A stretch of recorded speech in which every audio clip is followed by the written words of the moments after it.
नमस्कार दोस्तों। जैसा कि आपने थंबनेल में पाया कि प्री बोर्ड का द्वितीय भूगोल का मैं पेपर लेकर के आया हूं 12वीं कला वर्ग के लिए। 2025 का ये पेपर रहेगा और हूबहू इस पेपर में से 50% से भी एबव प्रश्न आपको बोर्ड की परीक्षा में देखने को मिलेगा। यकीनन आप सही जगह पर आए हैं। तो मैं आपको पेपर के सामने इस पेपर की परिभाषाओं के साथ, इस पेपर की परिधियों के साथ और इस पेपर की कुछ खास मोस्ट क्वेश्चनों के साथ आपके समक्ष हूँ। आप बने रहिएगा मेरे साथ में। मैं बाबूलाल मेवाड़ा मेवाड़ा क्लासेस के यूट्यूब चैनल पर एक बार पुनः आप सभी का हार्दिक स्वागत करता हूँ। साथियों, इस प्रश्न के अगर किसी प्रकार के कोई प्रश्न का आपको आंसर नहीं मिलता है तो मुझे कमेंट के माध्यम से या वीडियो के डिस्क्रिप्शन में मेरा व्हाट्सएप ग्रुप मिलेगा, उस ग्रुप के माध्यम से आप इन प्रश्नों के जवाब पा सकते हो।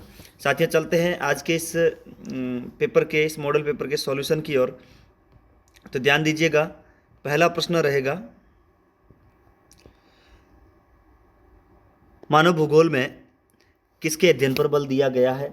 ये आज का पहला प्रश्न है। विश्व में सर्वाधिक घनत्व वाला महाद्वीप एशिया महाद्वीप में विश्व की कितनी प्रतिशत जनसंख्या निवास करती है। सामूहिक कृषि का प्रारंभ कहाँ से प्रारंभ होता है। निम्न में से आधारभूत उद्योग कौन से हैं। निम्न में से कौन सा एक तृतीय क्रियाकलाप है।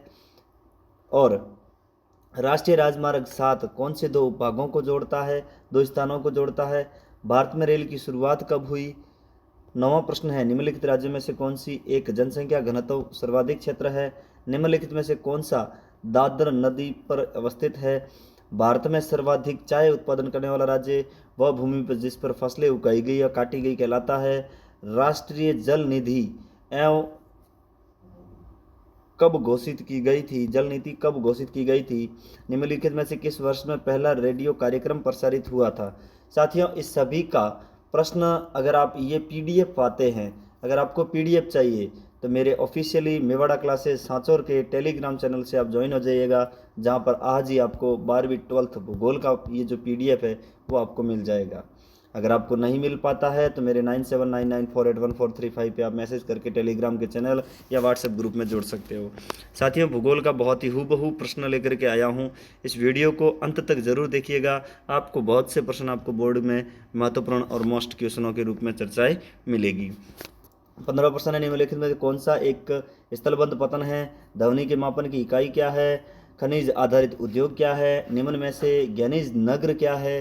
एवं भारत की सर्वाधिक कृषि जनसंख्या वार्षिक जनसंख्या वृद्धि खाली जगह में क्या आएगा। अंगूर की कृषि, क्षेत्र विशेषता, पन्नामा नहर की कुल जलबंधक तंत्र, कच्चे लोहे में मिलाकर इस्पात संयंत्र, अंतर्राष्ट्रीय व्यापार के प्रवेश द्वार खाली जगह होते हैं। देश की जनसंख्या कुल का प्रतिशत भागों में निवास करता है।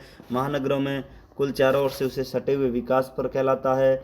वह भूमि जो एक वर्ष में कम से कम दत्तक रहित कृषि कहलाती है। आवारी पानी संसद एवं नीरू कार्यक्रम का संबंध किस संरक्षण से है। उद्योगों की उपस्थिति में एक अनिवार्य कारक है। साथियों, चलते हैं आज के इस टॉपिक में अति लघुतरात्मक प्रश्न कौन कौन से हैं। साथियों, अति लघुतरात्मक जो प्रश्न रहेंगे वह कौन कौन से हैं तो उसकी अपन एक बार चर्चा कर लेते हैं। पर्यावरणीय निश्चयवाद किसे कहते हैं। जनसंख्या वितरण को प्रभावित करने वाले दो कारक। जनसंख्या परिवर्तन के कितने घटक का नाम लिखिए। बिगिंस क्या है। थोक व्यापार को की दो विशेषताएं लिखिए। भू निम्नीकरण क्या है।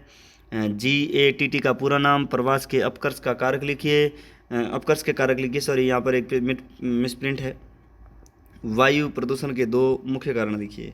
नवनिश्चयवाद संकल्पना से आप क्या समझते हैं। ये संकल्पना किसने प्रस्तुत की थी। जनाकी के संक्रमण सिद्धांत क्या है, स्पष्ट कीजिए। अब अंकीय विभाजक क्या है, टिप्पणी कीजिए।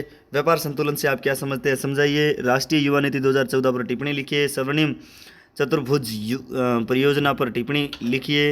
एवं पतन एवं पोताश्रय के बारे में अंतर लिखिए। पोताश्रय में और जल प्रदूषण के दो कारक बताइए।